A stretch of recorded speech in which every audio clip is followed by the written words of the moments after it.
Rugare amane shamwari kwazwai kusangana kwatiri kuita zvekare mune chino chikamu apo tichange tichienderera mberi kubva mune chikamu chakapfuura apo taionesana imwe mibvunzo inowanzobvunzwa neveruzhinji musoro wenyaya yedu wakanzi iwo Islam, mibvunzo nemhinduro michishona.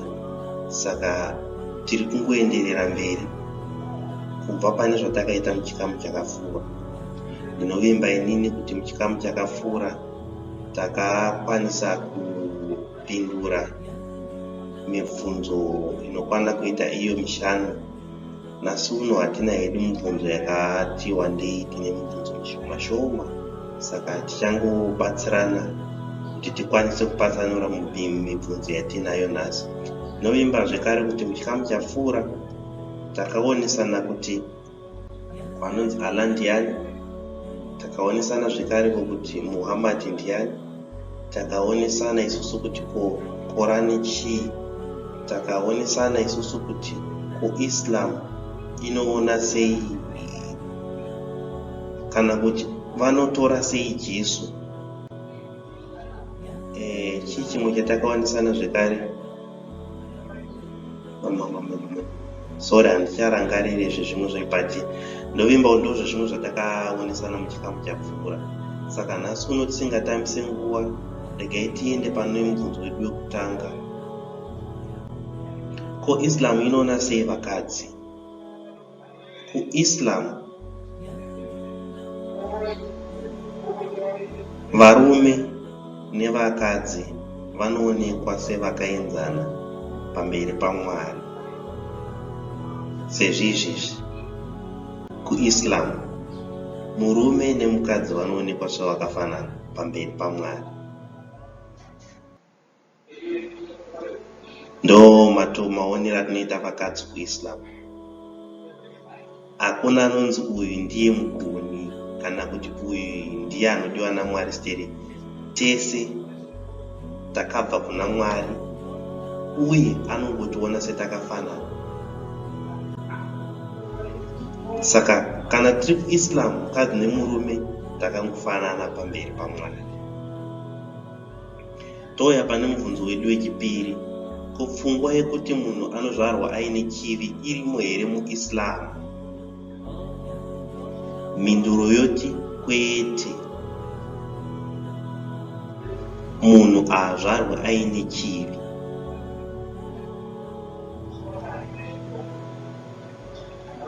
Mwari vachatonga munhu zvichienderana nemabasa ake aakabata. Hapana munhu achatongerwa zvaasina kuita, kana kuti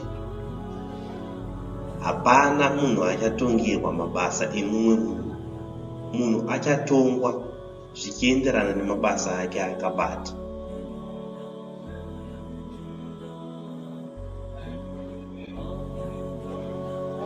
Saka mhinduro yedu iyo yoti hakuna munhu anozvarwa aine chivi. Ndo mhinduro yekuIslam iyi. Toenda pane mubvunzo wedu unoteera. Ko chivi chakanyanya muIslam ndechipi? Chivi chakanyanya muIslam kubatanidza Mwari nechimwe chinhu, kana kuti kubatanidza Mwari nemumwe munhu. KuIslam Mwari mumwe chete ndiye anofanira kunamatwa yeye. Ukaona iwewe waakusanganisa chimwe chinhu kana kuti mumwe munhu naMwari, waakutotadza. Mwari ngaave mumwe chete.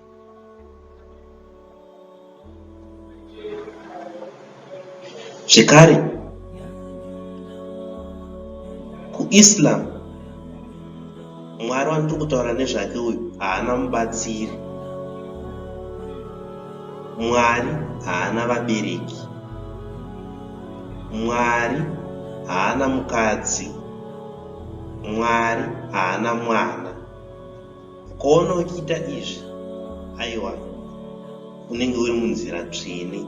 But ukaona iwe uchiti Mwari ane mukadzi, ane vabereki, kana kuti ane mwana, waakutosanganisa Mwari nezvimwe zvinhu. Ndochivi chakanyanya kuIslam. Kana uchinamata Mwari, musiki wako nemusiki wangu,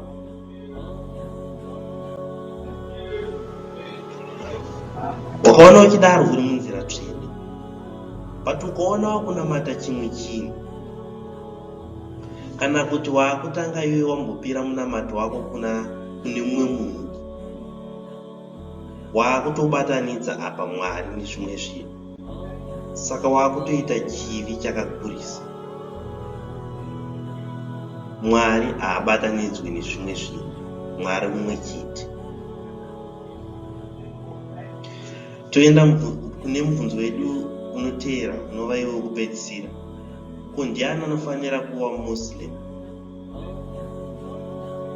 Ndinovimba kuti chikamu chedu chatakatanga kuita, takaonesana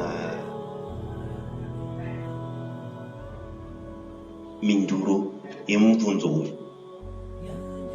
Takataura isusu takati kuti ukwanise kuzvidedza uchizviti Muslim, unofanirwa kuzvipira kuna Mwari mumwe chete. Otenda kuti Muhammad ndiye muprofita wokupedzisira waMwari, hakuchina zvemumwe muprofita achauya mumashure maMuhammad. Unokwanisa kuva Muslim. Zvakanakira Islam haisarudzi, inotora marudzi ese, asi unofanira iwe kuzvipira kuna Mwari, kutenda kuti Mwari watinaye mumwe chete. Zvekare otenda kuti Muhammad ndiye muprofita waMwari wokupedzisira kubva pamaprofita ese akatumwa pano pasi kuzoparidza umwe chete waMwari. Unenge wakuzvidedza iwe uchizviti Muslim. Saka hakuna zvinombodiwa zvakanyanyowanda kana zvakavanzika zvinoita kuti munhu ave Muslim. Kungotenda chete kuti Mwari watinaye mumwe chete. Utenda iwe kuti Muhammad ndiye muprofita waMwari wokupedzisira kubva pamaprofita ese akatumirwa pano pasi naMwari.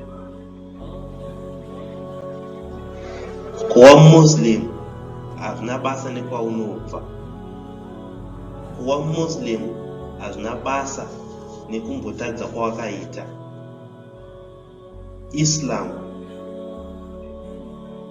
ndiye munhu wese.